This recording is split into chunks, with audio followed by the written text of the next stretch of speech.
దానికి సపోర్ట్ చేస్తారు. మీరు ఎప్పుడు ఎవరికి సపోర్ట్ చేస్తారో తెలియదు.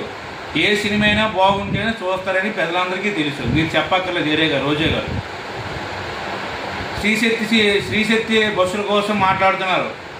మీరు అంతకుముందు మీరు శ్రీశక్తి ఫ్రీ బస్సు ఇస్తామని చెప్తే జిల్లా వారిగా మేము ఉన్నదనేసి మీ వైసీపీ నాయకులు నేను కూడా మాట్లాడారు.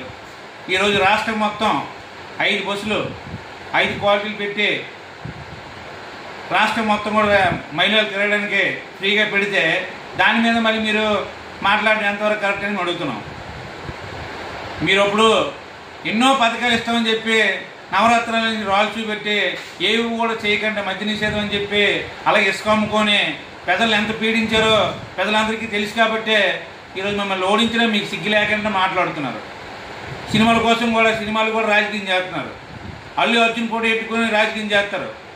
ఎన్టీ రామారావు పోటీ పెట్టుకుని రాజకీయం చేస్తారు. మీకు సిగ్గి లజ్జ సీవునెత్తి ఏమి ఉండదు. వైసీపీ నాయకులకి అసలు రోజాకి అసలు ఉండదు. అన్నీ వదిలేసి బతుకుతున్న ఎవరంటే రోజా ఒక్కరే. ఏవి పడితే మాట్లాడి ఇష్టసారంగా మాట్లాడి గాలిలా కొడుకులని ఎగరేసి పొందామని ఏ ఆడదైనా మాట్లాడుతుందా? నువ్వు అసలు ఆడదానివేనా? నువ్వు ఆడదాని పుట్టావా? ఆ నగరీలోనే ఓడించడానికి నీకు ఇంకా సిగ్గు లేకుండా సినిమాలకు వచ్చి మాట్లాడుతున్నావు.